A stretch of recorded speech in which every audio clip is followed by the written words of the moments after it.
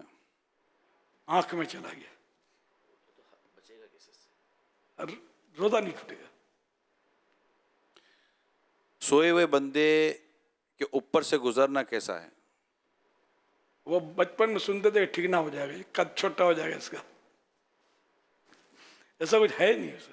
اسلامی بہن کا سوال ہے، زکوٰۃ کی ادائیگی کے معاملے میں اگر سونا فروخت کیا جائے تو زکوٰۃ اس قیمت پر ادا کی جائے گی جو بیچنے میں حاصل ہوئی ہو یا پھر موجودہ فی تولہ سونے کی مارکیٹ ویلیو کے حساب سے زکوٰۃ نکالی جائے گی؟ اگر تو سونا بیچ دیا ہے تو اب تو ظاہر ہے کہ رقم ہی اس کے پاس آ گئی، یعنی فرض ہونے سے پہلے اس نے سونا بیچا، تو اب جو رقم ہے اسی کے اوپر زکوٰۃ لگے گی. اصل یہ ہے کہ جو سونا اس کے پاس موجود ہے اس کی کون سی ویلیو کے اوپر زکوٰۃ لگے گی، تو وہ مارکیٹ ویلیو کے اوپر زکوٰۃ لگے گی. یعنی سونا اس کے پاس ہے، اس نے زکوٰۃ نکالنی ہے، تو اب کون سی قیمت کا لحاظ ہوگا، جو خریدی تھی اس وقت کی یا ابھی کی؟ تو ابھی جو بازار میں ویلیو چل رہی ہوگی، مارکیٹ ویلیو، اس کا لحاظ ہوگا. چاہے کم میں بکا، ہاں، لیکن لحاظ اسی کا ہوگا جو مارکیٹ ویلیو سونے کی تھی. اور زکوٰۃ فرض ہونے سے پہلے اگر اس کو بیچ دیا تھا تو جو رقم اب جس کے پاس ہے اور اس پر جو زکوٰۃ فرض اب ہوئی ہے تو اب اس کے مطابق دیں گے. صلو علی الحبیب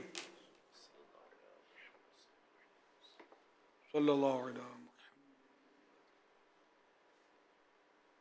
بیان ہوئی الحمدللہ. یہ 179 صفحات کی ہے اور جو کہ 190 روپے ہے.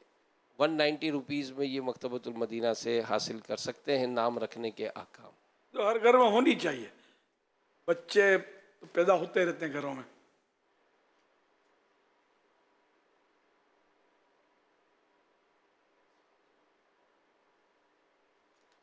یاد ہے امید اہل سنت، آپ کے بارگاہ میں یہ سوال عرض ہے کہ جنتی اعمال میں یہ سوال ہے کہ آج آپ نے رات کو سورہ یاسین شریف اور سورہ ملک پڑھ یا سن لی. اگر سورہ یاسین شریف رات کو نہ پڑھ سکے اور دن میں پڑھ لی تو یہ اعمال مان لیا جائے گا؟ پڑھ لینا اچھا ہے، دن کو بھی پڑھنا ہے تو ثواب کا کام. تو رات کو رہ گئی تو بھلے دن کو پڑھ لیں، دینی عمل جو ہے یہ مان لیا جائے گا. یہ ہماری مجلس جو ہے نیک عمل والی وہ بھی نوٹ کر لے اس کو کہ اگر کوئی دن کو بھی پڑھتا ہے تو چلو پڑھتا تو ہے، مان لیا جائے، ہے نا. ہماری طرف سے جو ثواب تو وہ اللہ دے گا، اور اخلاص جتنا ہوگا اتنا ثواب ملے گا. درست پڑھے گا نہیں پڑھے گا وہ ایک الگ میٹر ہے. میرا نام قدسیہ طارق ہے، میں عمان سے عرض کر رہی ہوں. امیر اہل سنت، آپ کی بارگاہ میں سوال ہے کہ اگر تراویح 4 رکعتیں کر کے پڑھیں تو اس کا کیا حکم ہے؟ جزاک اللہ خیرا. اگر گھر میں عیسائی بہنیں پڑھتی ہوں گی تو 4 پڑھتی ہیں، ٹھیک ہے. اس میں یہ ہے کہ 2 رکعت پر قاعدہ کرنا ہے اور اس میں التحیات اور درود شریف بھی پڑھ لے.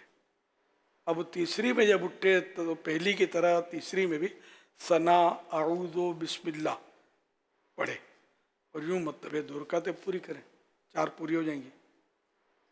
صلو علی الحبیب صلی اللہ علی محمد.